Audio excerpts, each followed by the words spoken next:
ফেরেশতাদের দল, তোমরা ওই ব্যক্তির সামনে দিয়ে একটি গ্লাস পানি নিয়ে যাবা।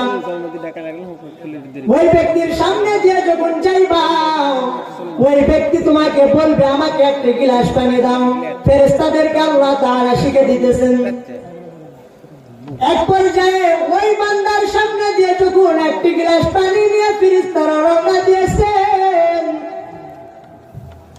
ওই বুজুর্গ দেখতেছেন তার সামনে দিয়ে একটি গ্লাস পানি নিয়ে যাওয়া হইতেছেন।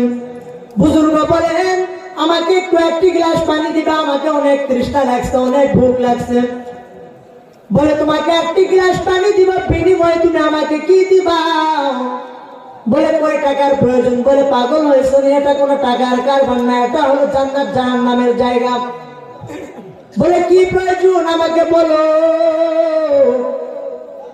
বলে, তুমি যে 550 বছর দুনিয়াতে আমল করেছো, এই 550 বছরের ইবাদতের আমল এর সব যদি আমাকে দিতে পারো, আমি বিনিময়ে তোমাকে একটি গ্লাস পানি দিব। কয়টি গ্লাস?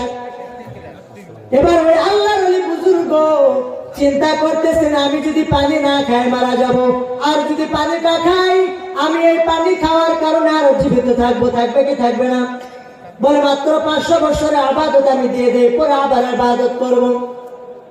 এই বান্দা যখন একটি গ্লাস পানির কারণে 500 বছরের ইবাদতের আমল দিয়েছেন, দেওয়ার পর আল্লাহ তাআলা চলে আসতেন। আল্লাহ তাআলা এসে ওই বুজুর্গকে জিজ্ঞাসা করেন, কি ব্যাপার? তুমি তো বলেছো আমি আল্লাহ তাআলার রহমত ছাড়া তুমি জান্নাতে যাবা,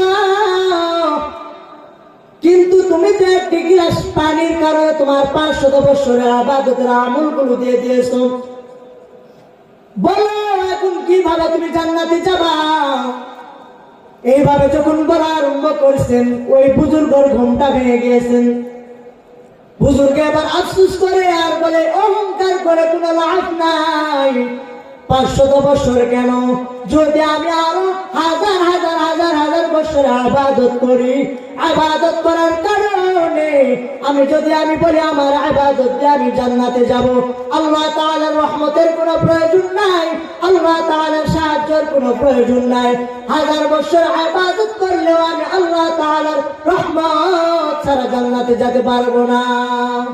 আল্লাহ আল্লাহ क्या मुबारक नाम है, अल्लाह अल्लाह आशिकों का काम है, अल्लाह अल्लाह इचे शिरीन अस्तु नाम, शिर शाकर मिकुनद जानम तमाम।